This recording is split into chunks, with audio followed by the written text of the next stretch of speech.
This is our finished SUNGKA game board set.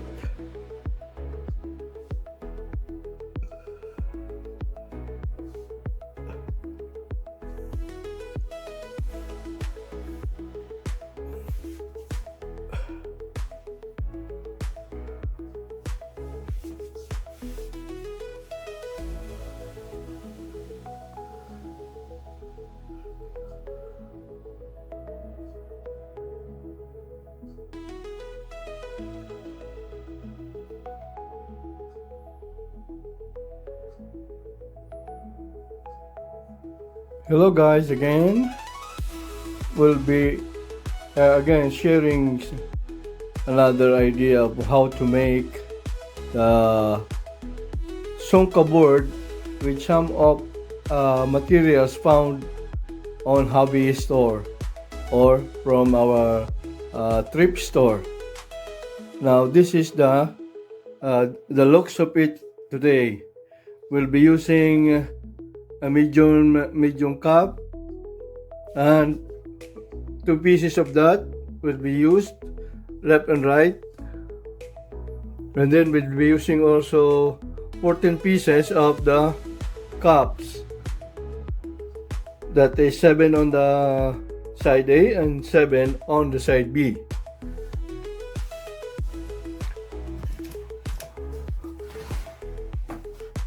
Now the material we need is today is a board. Now the board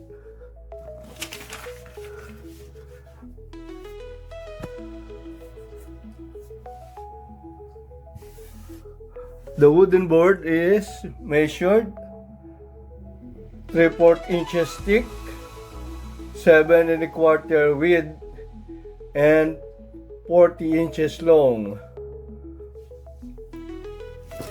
We need also small cups with a total of 14 pieces again, with the top diameter of 3.5 and a bottom diameter of 1 3/4. And then we have our medium cup, which again measures top diameter is 6 inches, bottom diameter is 3 3/8 of an inch. We are required to do what? 2 pieces. Now for the tools that we'll be needing, again the square, the meter, the pencil, the knife cutter, and a DIY compass for drawing, for making the circles on the board.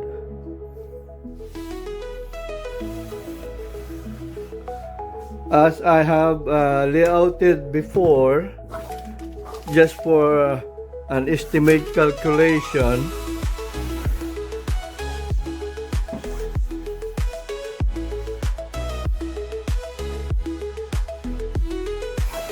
I have here the blank board, which measures 3 1/4 thick, 7 1/4 width, and 40 inches long. Now on the other side, I pre-layouted already what will happen on the placement of the medium cup and small cup. Usually to estimate the length is to put the medium cup upside down and the small cup upside down, so you can determine the spaces in between the cups. Upside down, doing like that, with a space in between, a quarter of an inch.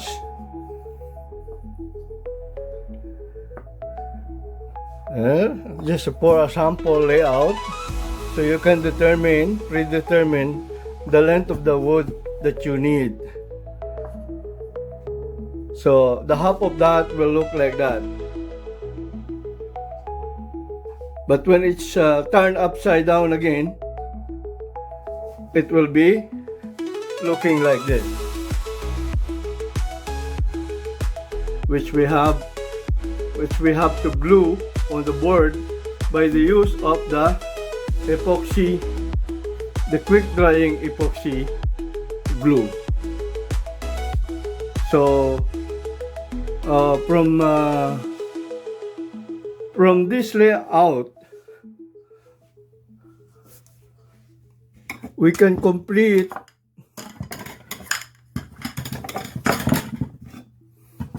the board as it looks like this. That is the completed layout. Okay.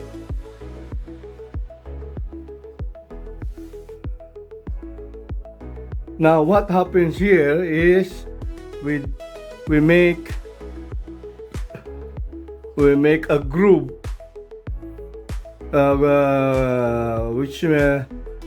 which the measurement of this correspond to the bottom diameter here,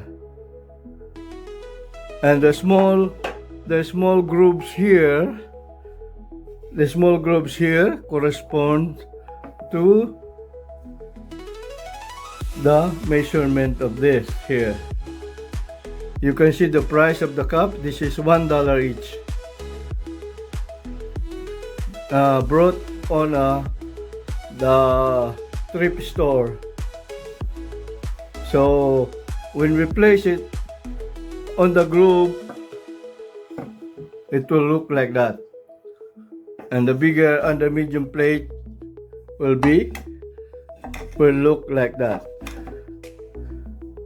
Now we will attach this small cup and the medium cup by means of the quick drying epoxy glue. Now I will show you how to lay out the circle to determine, or so we can prejudge or pre-estimate the length of the board.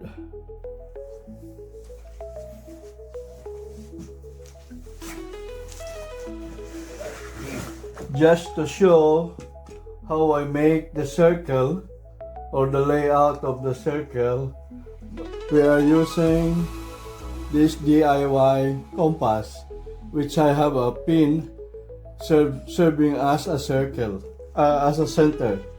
So we do this on the center, drawing the big circle by using the pencil. We will only stroke it like that.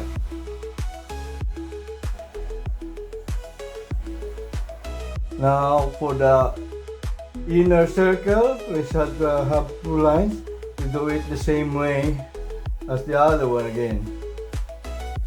And then the inner circle again, going this way. Also through with the small circle, which will serve as the position for the small cup. We have the outside diameter or the top diameter, which is 3.5 inches, doing like that. And then the bottom circle, which is doing like this. And then there's a groove that we'll be making. We need the secondary circle, which we also lay out like that. So this will be 7 position on the side A, 7 position on the side B, and this one is the home for the side A, and the other on the other end is the position of the side B home for on the other end. So that's the way I draw my circle DIY, because I don't have any available compass right now here at the house. So we do it like that.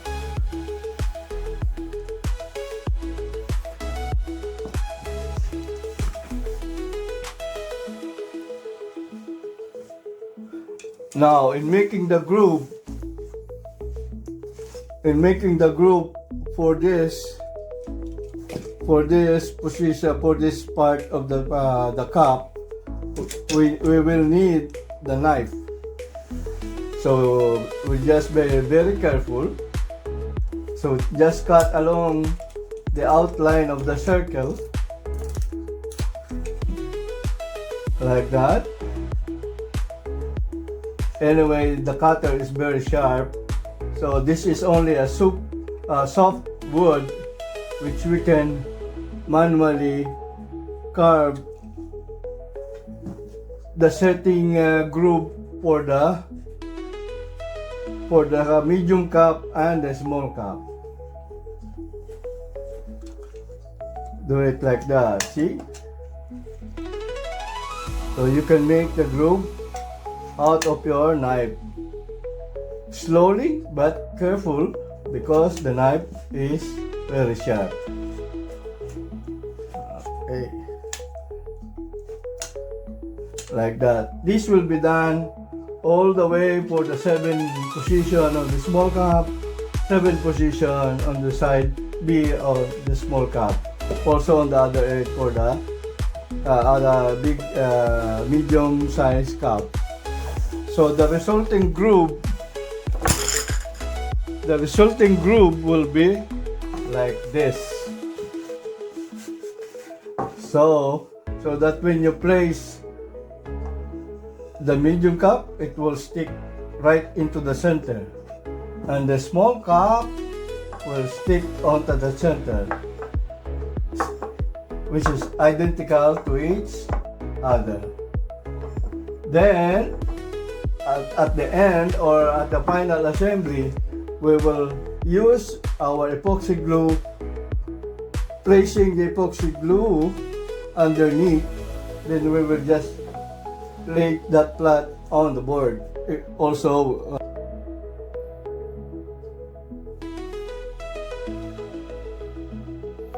now this is now the way how it looks with the wood stain on it on our board before.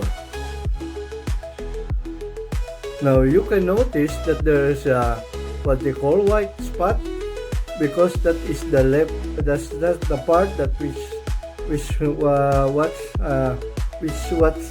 that is not stained, because we'll be placing our epoxy glue on that groove, the white portion of the board. Okay, so that when we place our plate or the cup, it would look like that.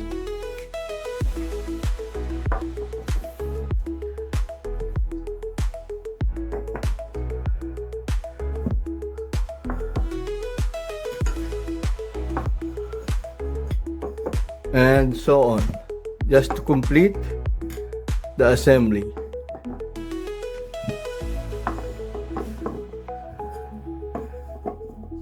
Like that. That is the partial assembly, and we will do the gluing after the board is completely dry. Okay, see you later.